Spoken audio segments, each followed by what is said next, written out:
గత ప్రభుత్వంలో మాజీ మంత్రి చెల్లిబోయిన వేణుగోపాలకృష్ణ పిల్లి సుభాష్ చంద్రబోస్ అరాచకాల్ని దమనకాండను ప్రశ్నించినందుకు తనను వేధించారని మంత్రి లోకేష్ ముందు కోనసీమ జిల్లా చౌడవరానికి చెందిన ఎర్రంశెట్టి సాయికృష్ణ వాపోయారు. తన ఇంటికి విద్యుత్ సరఫరా నిలిపివేసి నానా రకాలుగా ఇబ్బందులు పెట్టారని తెలిపారు. సాయికృష్ణ లోకేష్ను కలిసేందుకు విజయవాడ దుర్గమ్మ ఆలయం మెట్లను మోకాళ్లపై ఎక్కారు. ఈ విషయాన్ని సామాజిక మాధ్యమాల వేదికగా తెలుసుకున్న లోకేష్ సాయికృష్ణను ఉండవల్లి నివాసానికి పిలిపించి మాట్లాడారు.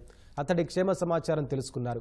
వైసీపీ నాయకుల అరాచకాల్ని ప్లకార్డులపై రాసి శాంతియుతంగా నిరసన తెలిపినట్టు కరపత్రాలు ముద్రించి పంచినట్టు సాయికృష్ణ తెలిపారు. నేను లోకేష్ గారిని కలవడానికి కోసం దుర్గమ్మ తల్లి గుడి దగ్గర మోకాళ్ళ మీద నడుచుకుంటూ వెళ్తే లోకేష్ సార్ అది ట్విట్టర్లో చూసి నా వెంటనే స్పందించి ట్విట్టర్లో నన్ను కలుస్తానని చెప్పారు సార్. గత ప్రభుత్వంలో వైసీపీ మంత్రి చెల్లిపోయిన వేణుగోపాలకృష్ణ గారి వేధింపుల వల్ల నా ఉద్యోగం కోల్పోయాను, ఉపాధి కోల్పోయానని చెప్పి నారా లోకేష్ గారికి సవినయంగా వివరించుకున్నాను సార్. నా సమస్య అంతా సార్ చూసి పరిష్కరిస్తానని చెప్పి హామీ ఇచ్చారు.